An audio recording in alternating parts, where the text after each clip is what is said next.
Hello, and welcome back to my channel. I'm Nia with Exquisite Floral Design and Events. Today we're going to be talking about questions I need to ask my floral designer. So I know sometimes it is very difficult to kind of figure out what do I need to ask my floral designer when I first contact them. So if flowers are very important to you, you want to make your event feel warm and pretty and all that good stuff. Some of these questions are very important. When flowers are important to a bride, there are certain questions that they need to know. But my number one thing is, do you like your florist look? If you're not price shopping, if you have an amount that you want to spend with your florist, my number one thing is like the florist work. Now, a lot of times you can send your inspirational pictures to your florist, but remember, this is art. It's very hard to copy someone else's art. And so I like to tell my florists, when you send me those Pinterest pictures or those Instagram pictures, it is hard for me to copy someone else's art. My vision or my look is a little bit different than someone else's look. So make sure that your look or your inspirational pictures match up with your florist. Two is when your florist asks, what is your budget? Don't feel like we're trying to,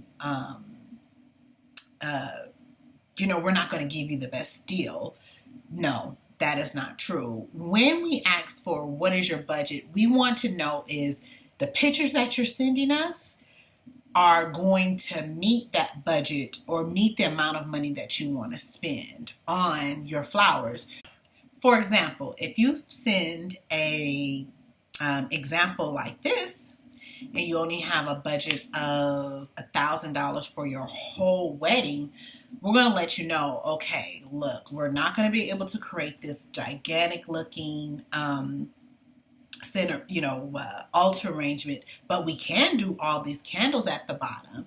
So you just letting us know how much you want to spend, it gives us a general idea of what we can do. And then also, you can send that same picture to one person and send it to another. It all depends on how many flowers that florist is going to use. Is it going to be this big? Is it going to be this big? What flowers are we using? Are we using hydrangeas, which are bigger flowers? Are we using roses, which are smaller flowers? Are we using more greenery? It just depends. So that is also another thing. I know a lot of times, brides send me, oh, well, I don't have a budget, but they shop around and they get 4 or 5 different quotes. It's not comparable. It's comparing apples to oranges.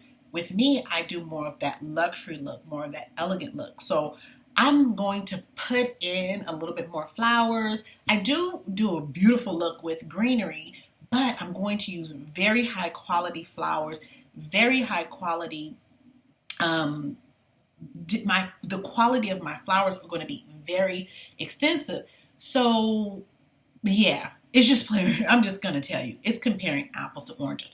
So know what your budget is. Don't think because you're telling me your budget is $3,000 or $4,000, I'm going to go all the way up. Well, I will go all the way up there, but that's what you want to spend. So I'm going to give you these, nice size flower arrangements if that's what you're looking for. Or if we're doing, a garland, or if we're doing, your tablecloth or whatever, we're going to bring that beautiful look. But if you tell me, okay, my budget is just $1,000, then I'm going to, which is not bad, don't get me wrong, but I'm going to not go that high on your table linens, or we're not going to set, 4 different glasses and have gold flatware. We're going to do something a little different. So keep that in mind. For me personally, I am going to try to make sure if you want to spend $1,000 and that's what you have designated for your event, that is what we are going to make sure we stay in, and some ideas that we can use in order to kind of switch out some of the flowers, because we may not be able to use peonies or, you know, which is a very expensive flowers. We may need to try to do, or garden rose, which is also kind of, you know, a little bit less expensive.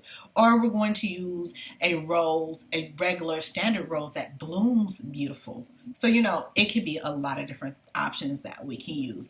But anyway, got off a topic. Here are some questions. I'm going to be looking down at my notes because I took some notes on what you may ask your florist. So here's number one. Do you have my date open? So that is one of the biggest questions you should ask your florist. Do you have this date open? A lot of times there are florists like myself who do really big events. So I'm not going to try to do, you know, 2 or 3. At the most, I'll do 2, depending on the size of the event. But yes, you wanted to find out, is your florist of your choice open? Another question you can ask is, have you ever worked at my ceremony or reception location? And if not, are you familiar with it? A lot of times with me, there are so many venues in Southern California and out of the state that I've worked at. And no, I haven't been there. But what I may do is I'll go and look at their website, try to get familiar with it, or I have done a walkthrough. I visit, a lot of times I go and visit different venues just to see what they look like and also talk to the coordinators there, you know, just so that they know who I am. And if I do end up coming to this location, I kind of know what I'm kind of working with. Another question is, how long have you been in business? Now, this could be a new florist coming into the industry, so don't count that out. Like with myself, I've been in this business since 2008. I took a hiatus for a little while, and then I came back in. So just because you're a new florist does not mean you have the quality. I've freelanced with a lot of different high-end florists, and then I always stayed in the business. So also ask, what are some other things that you have done? You can ask your florist how many weddings have they done, but again, that does not mean that they're not skilled. You want to see their work. Does that work match up with the style and tone that you want to work in? How many other weddings or events do you schedule on the same day? Now, this one is important. Like I said, I only do one very large event on that weekend. If they're small, I may do 2, one Saturday, one Sunday. And if I do one on the same day, it would be, you know, a full-on wedding production. And then I'll maybe do a small, you know, elopement or intimate package for a bride, which all she has is her bouquet and a boutonniere. You know, I will do 2, but I'm not going to try to do, you know, 2 very big events on the same day. Why? One is I only have a staff of 10.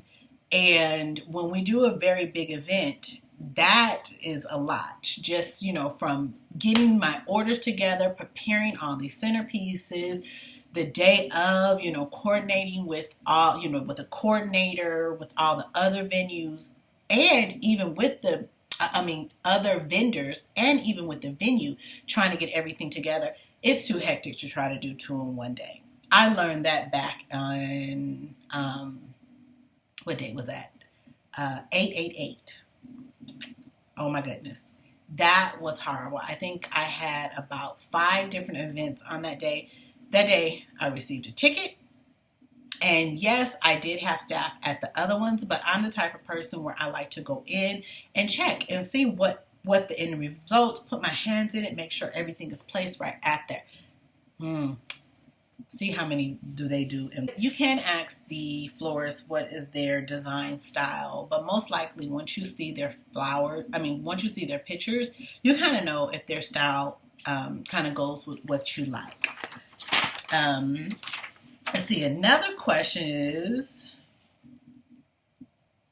what recommendations can you give to maximize my budget?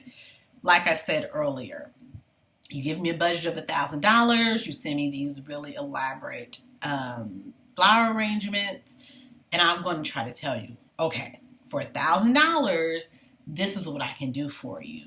But if you're looking for those pictures, this is how much it's going to cost. I will kind of tailor it down, give you some more suggestions. We can do more of, every other table with intimate candlelight, and then do elaborate arrangements on these tables and intimate candlelight on the other. If you're going with that romantic feel, let's do some candelabras. I can't even pronounce it. But yeah, there's different things that your florist should be able to suggest to you so that you can get that look without having a bunch of flowers. I personally don't offer any packages because of the fact that every wedding is totally different. And I also am a designer, so I try to design your event, design your flowers to what you're looking for. So like I said, if one of my favorite one is romantic. I love romantic looks.